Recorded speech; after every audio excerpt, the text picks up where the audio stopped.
Oh, hey guys, how's it going? You may be wondering, Flish, why are there 12,461 Jell-O 4-packs in your room? Isn't the serving size just one container? And well, do you guys remember that clip from The Office where Jim pranks Dwight by encasing his stapler in Jell-O? You put my stuff in Jell-O again. Oh, child's play. What the shit?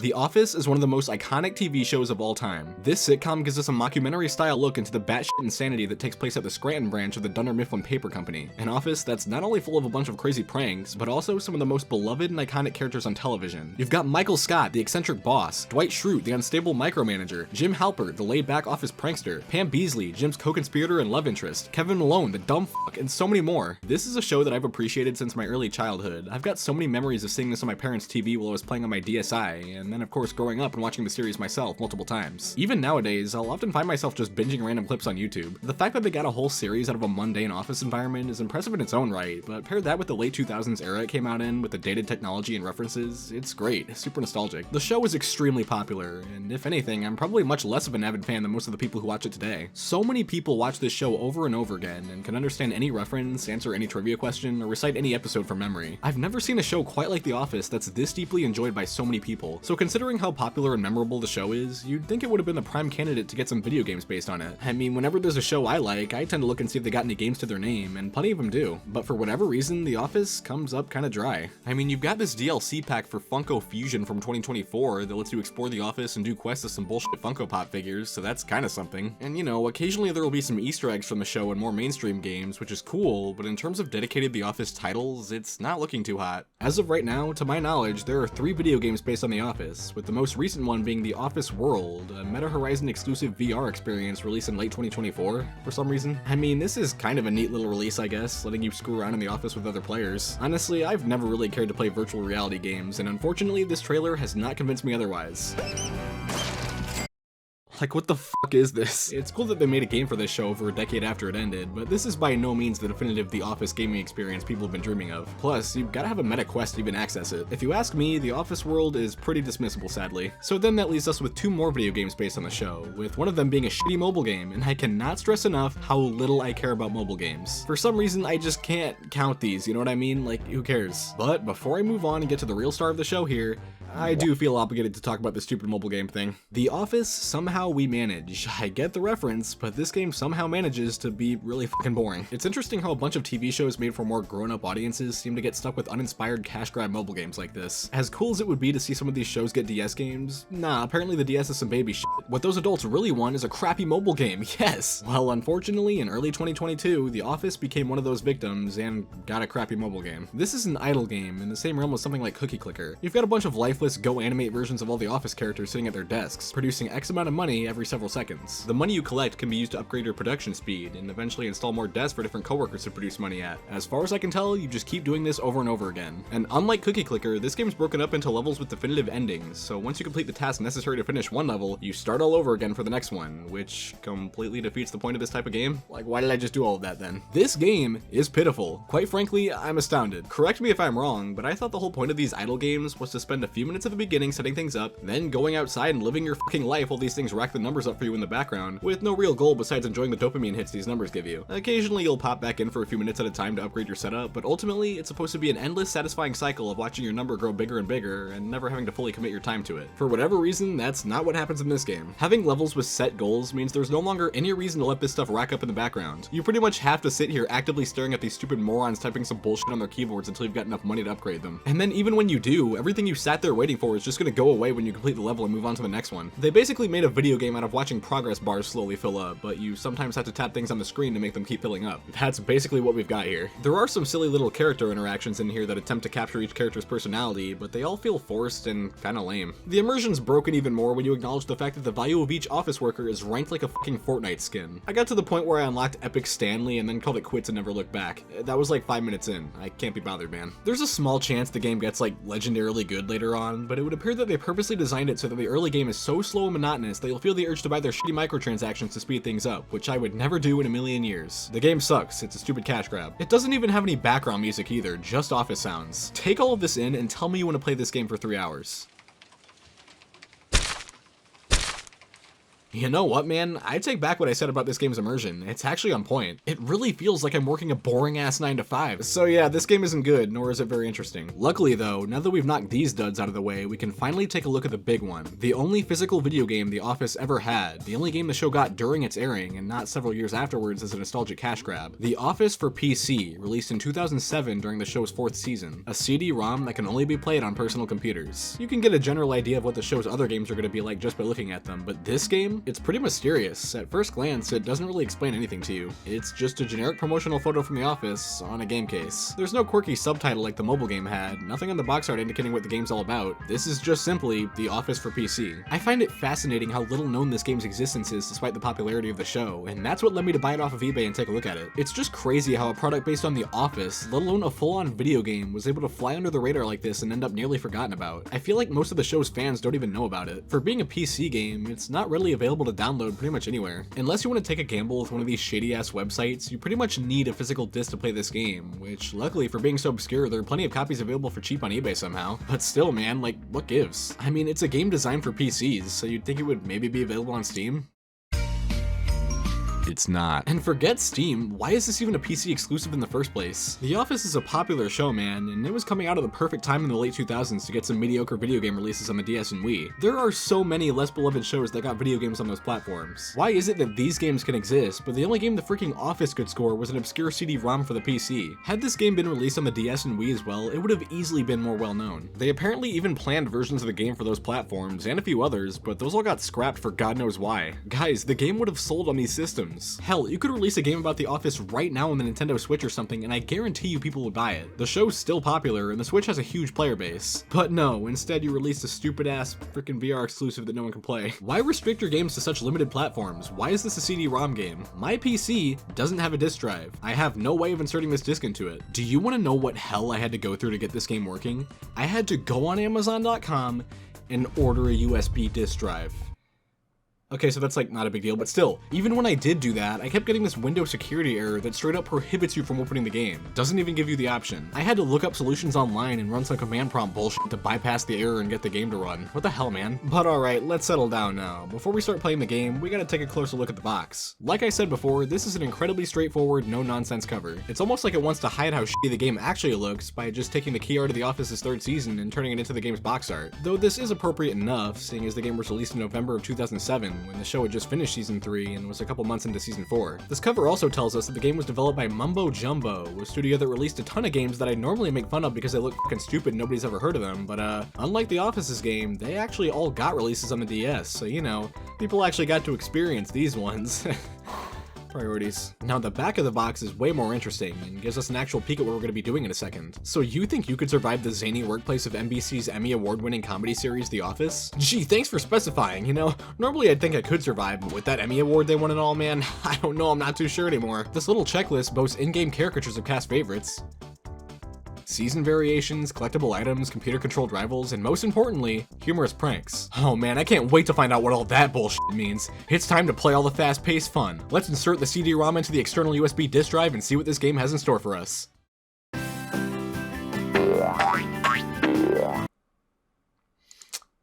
Just in case this goes south. But yeah, here we are, the title screen of The Office. It's got 2007 CD-ROM graphics that, while incredibly outdated, come on, man, this is great. I love stuff like this. The game opens with a short story sequence, delivered through terrifying comics featuring deformed versions of all our favorite characters from the show. Michael Scott announces to his employees that there's going to be some downsizing going on in the office soon, and that the only way to navigate this stressful situation is to put on a wacky competition to see which workers can be the most efficient. The winner of this competition gets paid month's vacation! Whoa!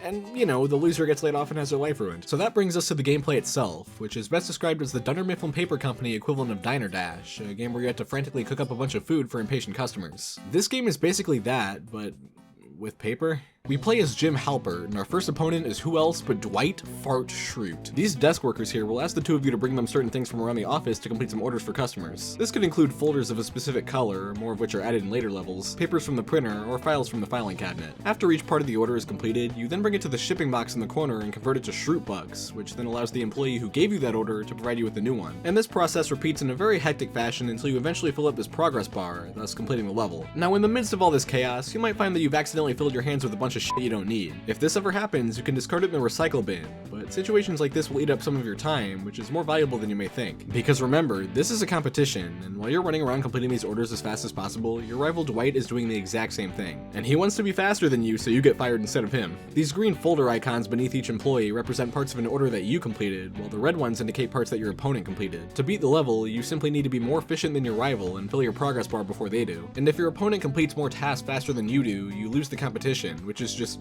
completely not what you want, man. So, if Dwight's working quicker than you are, and you feel the need to distract him, I mean shit, we're Jim Halpert, let's play a prank on him. That's where Jim's passionate lover Pam Beasley comes into play. As you complete your tasks, you rack up some points, and after scoring enough points, your prankometer fills up, and you can then team up with Pam to play a prank on Dwight. This is, in my opinion, the most interesting part of the game, because most, if not all of these pranks are direct references from the actual show. Like, I'm talking so direct that they literally play audio from the show and recreate some scenes Dwight got pranked in. Like for this one, while Dwight's not paying attention, Pam steals a pencil cup from his ass and puts it in the vending machine, forcing Dwight to stop what he's doing and go attempt to retrieve it. Oh, no. That's my pencil cup. I don't think so. I just bought it. This is something that actually happens in the show, and they straight up use the audio from the scene in-game to make this moment all the more faithful. Of course, by distracting Dwight with this vending machine prank, we're given ample time to make a ton of progress and leave him in the dust with all these tasks. And there are a few other pranks we can play on Dwight that all achieve the same goal. One of them involves getting Michael to spawn a pinata in the office, to which Dwight reacts by going fucking apeshit on it with a broomstick, like Jesus Christ. Now, Dwight does totally obliterate a pinata in the show, but not really for a prank, more so just mental instability. Still a pretty good distraction though. There's also the distraction of blasting loud music through this boombox, which you'd think, given that it's supposed to be a prank, would make Dwight absolutely furious. But nah, he just kinda jams out to it and enjoys himself.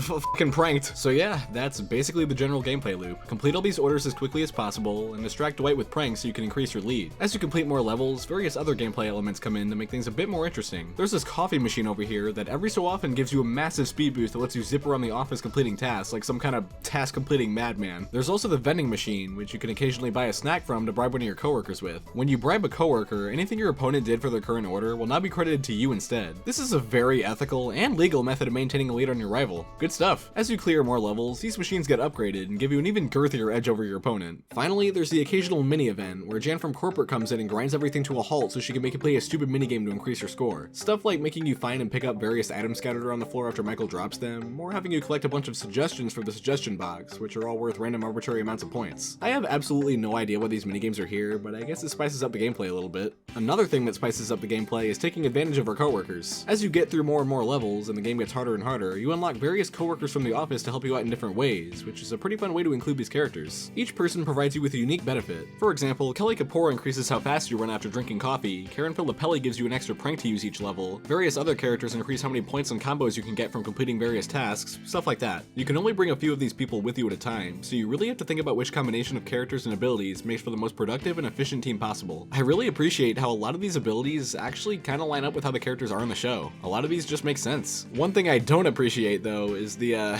voice lines. When you select a character to use them for a level, they utter a little voice line. I would so rather be in prison. Kinda like in Super Smash Bros. Brawl, with the crusty Wii Remote sound bites that play when you select a character. But instead of choosing iconic, character-defining voice lines from the show to represent these characters with, they decided to make each person say some fucking random shit when you select them. Hey Kelly, I'm gonna choose you. What do you think of that? God, I cannot wait to get pregnant and have babies. Okay, we just met. Alright, Oscar, how about you? This has been the worst day of my life. Shit, Meredith, how about you? Say something about your crippling alcoholism or your sex- I have a lot of work to do. Fucking straight edge. Stanley, you're looking epic as ever. Say your iconic line. I do not think that is funny. Toby. This is Toby. Okay, you guys didn't even try with that one. Yeah, I can't help but feel like there were better lines they could have used for these characters. I can imagine that finding a short and sweet line that could define each character for this game was probably a tough task, but I mean, this thing came out after 3 seasons of the show it aired. Surely there were better options out there to pick from. Like, look, here's a The Office Jell-O toy I got from Marshall's that's supposed to say all kinds of iconic things when you press it. Let's see what we get. I'll be the number 2 guy here in Scranton in 6 weeks. How? Name repetition, personality mirroring, and never breaking off a handshake. Okay, so maybe these guys didn't do so bad after all. I don't know. But anyways, now let's talk about the game's progression. The story is split into 5 stages, with each one being based on a different time of the year and with a different rival. Stage 1 had us play against Dwight for 8 levels in just the everyday office, but once we beat him enough times, Michael decides that he's ineffective and enlists Ryan Howard to be our rival for Stage 2, which apparently takes place on Valentine's Day. The gameplay is exactly the same, but a little bit harder. And this time, since Dwight's no longer the opponent, he actually tags along for some of the pranks, which are completely different now as well. We've got Dwight distracting Ryan by lecturing him about shroot bucks. This is a shroot buck. Yeah, I remember the shroot bucks thing, fun reference. When you have done something good, you will receive 1 shroot buck. Yeah, no, I got it. Very good. You have earned 1 shroot buck. Say shroot buck one more time, bro. 1,000 shroot bucks equals an extra 5 minutes for lunch. Alright, whatever, man. Then we've got Michael throwing a football at Ryan, and he catches it. All seems well enough. Oh, Ryan, look out! Ryan, look out! Man. And for the last prank on Ryan, Kelly comes in and follows him around, chatting his ear off, just blabbering on about a whole lot of nothing. I mean, it only takes so long to measure to make sure that clothes will hang up, because aren't all hangers like that big? But in the actual show, this particular conversation was actually between her and Jim, though. She was annoying Jim with this monologue, not Ryan, but whatever. She definitely does annoy the ever-loving shit out of Ryan throughout the series too, so it's not like this is totally inaccurate. After we beat Ryan's levels, we unlock him as a coworker and move on to Stage 3, which takes place during Halloween, and it's fitting that this takes place during such a scary holiday, because during these levels, we're up against. So our opponent this time around is, Douglas? Nah, believe it or not, this is actually supposed to be Andy Bernard. I completely didn't know who this was supposed to be when I first saw him. All the other characters are pretty accurate, yet mildly uncanny and terrifying bobblehead versions of the cast, but this? That's just not... You did Andy dirty, guys. His pranks are actually pretty fun, though. Remember that time they hid his phone from him and he freaked out? Or the other time when they put his calculator in Jell-O? These moments both happen as pranks in this game, and I gotta say, watching these scenes play out in this minimally animated bobblehead world with audio directly from the show is quite a sight to behold. In addition, Dwight repeats the Shroot Bucks lecture prank on Andy, and there's another one where he pulls him into the conference room and asks him if he wants to form an alliance. Do you want to form an alliance with me? The f***?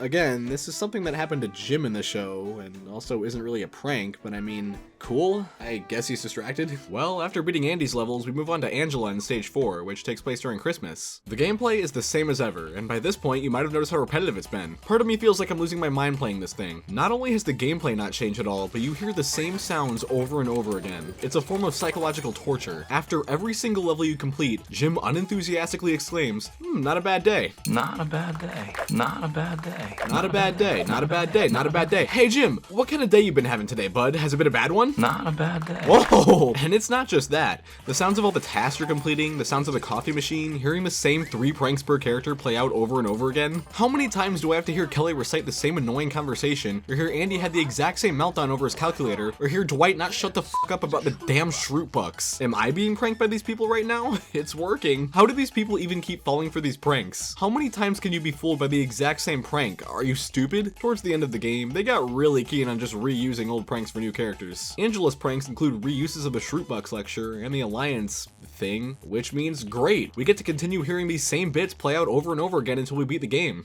Angela's other pranks include Pam cutting an ornament off the Christmas tree, which upsets Angela, as well as putting up some poster for the party planning committee, which also makes her mad. Solid enough references, but then another prank of hers involves Sheriff Dwight pulling her into the conference room and lecturing her about the symptoms of marijuana. Slow moving.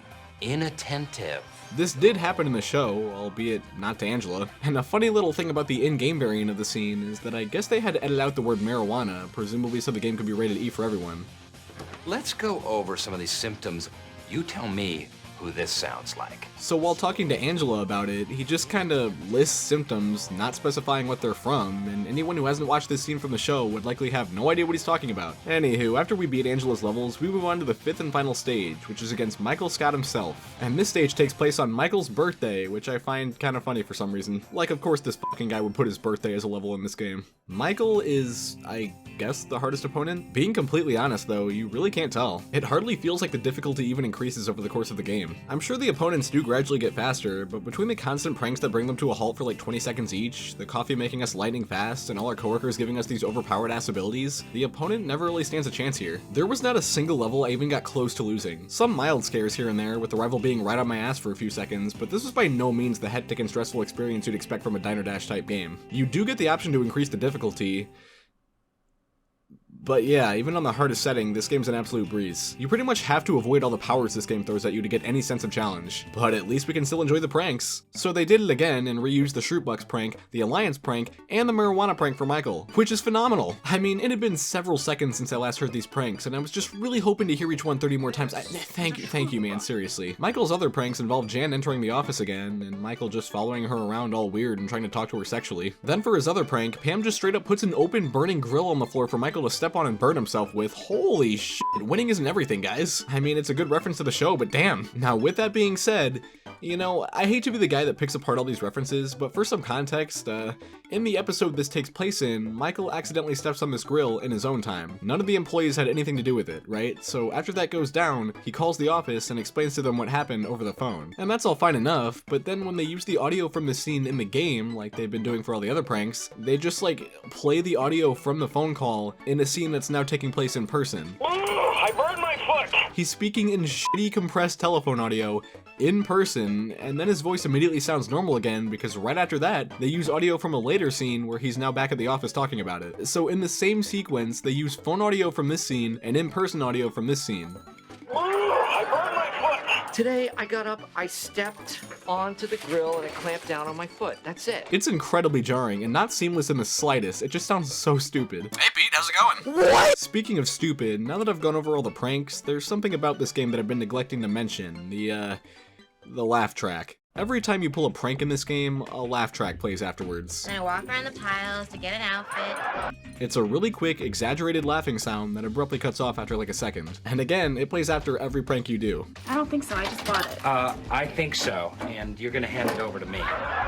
One very important thing about The Office is that there is never a laugh track. It wouldn't even really work. The show isn't shot like a typical sitcom. It's supposed to feel like a documentary of a real office. I think most people would agree that The Office wouldn't be half as good as it is if it had a laugh track. It would turn so many of its great jokes into unfunny, lame quips, and would completely destroy the pacing and general vibe they're going for. So to have a laugh track in this game that inserts itself after all these jokes that happened in the show feels kinda strange. I will say the fast-paced nature of this game definitely contrasts with the slower feel of the show, so I understand why they did it. I guess it does somewhat help those jokes translate. I wouldn't say the laugh tracks ruin the jokes here. Hell, if anything, there's something kind of funny about hearing each joke being followed by these super over-exaggerated laughing sounds. But it's still a little weird, and with some of these pranks, it doesn't even really make sense. Like, why does the audience lose their shit over Dwight walloping a piñata? Why do they burst out laughing when he asks someone to be in an alliance with him? Do you want to form an alliance with me? Why are you laughing? What was the punchline to that? But alright, after beating Michael Scott, we finished the game. Jim's declared the champion of the office, and all peace in this world is restored.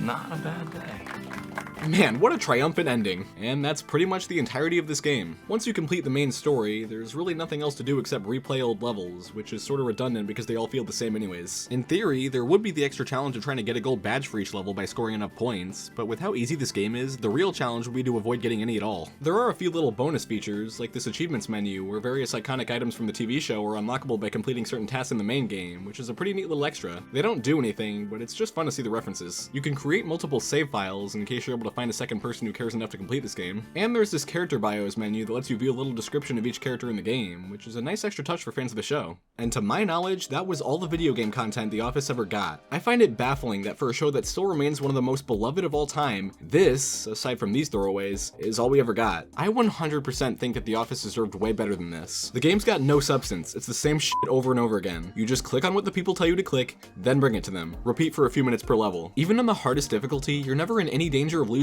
because you're handed so many busted ass advantages that your opponents never get. My coworkers give me special abilities, I can bribe them to give me credit for my opponent's work, I can drink coffee to speed around the office, and I can stop the opponent dead in their tracks by pranking them. Like, Jesus Christ guys, Jim Halpert ain't all that, you don't gotta throw him the win that hard. But here's the thing, while many people, including myself, would probably call this game boring, I still kinda like it. It's not all that fun to play, but it's fun to experience, if that makes sense. Throughout my entire time playing this, I was streaming it over Discord to someone else who was also a fan of The Office, and we honestly had a lot of fun discovering all all the little references this game makes, especially from the pranks. It was fun trying to guess what each character's pranks would be, and then getting to watch those scenes unfold in front of us in-game with the shittily animated uncanny characters and the laugh track. I find this game's weird quirks to be fascinating, like who are these random people at these desks? Why are these random images from the show being used in these random places? What the hell is Michael doing to Ryan during this minigame? Do the people who played these characters in the show even know that they're in this game? Like genuinely, do these people even know this game exists? What do they think about it? I'm so curious. Also, again, I just love the 2007 graphics and generic sound design of this game. There's just something about it, man. I love it. The fact that this is a The Office game carries it quite a bit. It makes the repetitive and sort of mindless gameplay a bit more engaging and honestly sort of fun to go through. It's impossible to lose and is the same thing each and every level, but there's something oddly fun about clearing all these orders at lightning speed and leaving your rivals in the dust, with all these elements from The Office everywhere. All of this stuff is entertaining to experience on the first playthrough, but if you've already seen all the references or just don't find them interesting enough to match the repetitive gameplay, then yeah, this game isn't much. References can be enjoyable, but they're no substitute for engaging game design, and without this game's ability to lean on those iconic moments from the show for entertainment value, it would be nothing more than a mediocre, unchaotic Diner Dash wannabe. It's a pretty interesting and obscure piece of The Office's history, and while it definitely intrigued me while I was playing it, The Office deserved better. And ultimately, I think it's understandable why this game was forgotten.